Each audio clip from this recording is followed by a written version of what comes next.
Pharmacists in the 4 states say their livelihoods are at risk as major companies take more control of the drug market. This is KOAM News at 10. I'm Anthony Saviello. They're warning that pharmacy benefit managers, better known as PBMs, have an unfair advantage when it comes to filling prescriptions, and they're forcing more and more patients away from local pharmacies. But what are PBMs? They act as administrators for insurance companies, for prescription drug companies. They are supposed to help negotiate for lower drug prices. As part of that job, they also determine which rebates pharmacies will receive certain medications.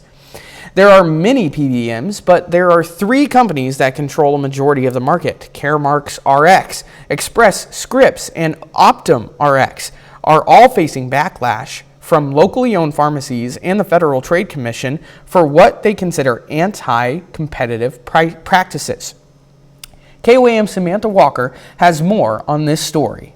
I had a patient in the other day where she'd been coming to me for 50 years and she was being forced to leave and left here actually crying.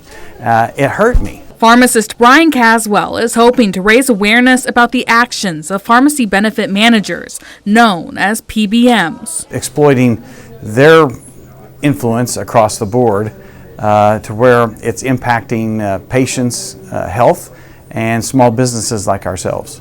Pharmacists say that while PBMs were originally independent from pharmacies and insurance companies, that's no longer the case.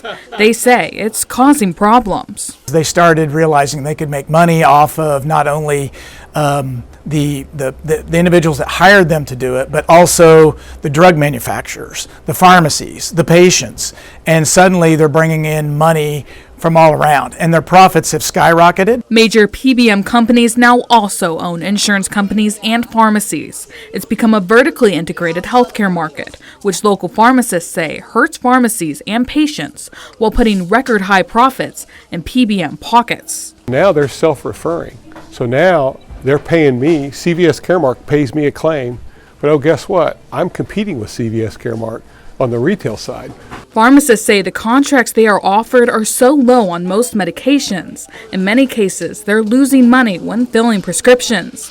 Patients' insurance companies will only allow them to get certain medications or go to certain pharmacies, most of which are supported or owned by one of those PBM companies. It's something the Federal Trade Commission is calling a conflict of interest. In a 2024 report, the FTC found that PBM, quote, significantly influence what drugs are available and at what price. I used to be able to buy insulin for $10 a vial. Insulin got up to $600 a month. And the only reason it got up to $600 a month is the PBMs created formularies and they wanted rebates. Originally, the role of a PBM was to help streamline the process for pharmacists and patients, all while negotiating for lower drug prices.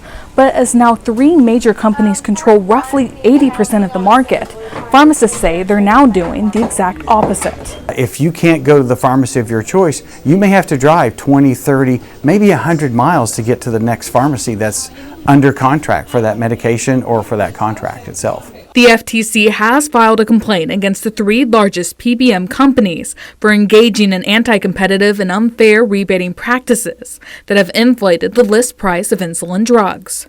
There's proposed legislation in each of the 4 states that would help regulate PBMs. For example, in Arkansas, there's a proposal that a PBM wouldn't be able to operate a pharmacy in the state. Pharmacy owners say it's important people speak up. You don't have to be a pharmacist or a medical provider to learn more about what's going on. At the end of the day, pharmacists say they just want a fair playing field. I want an opportunity for fair competition. And I don't think anybody in this country would argue that that's not what every business person wants. Reporting across the 4 states, I'm Samantha Walker, KOAM News. On February 5th, hundreds of Kansas pharmacies workers will close shop to speak to state leaders in Topeka. More than 100 pharmacies in 56 counties will participate, hoping to encourage action against PBM practices in the state.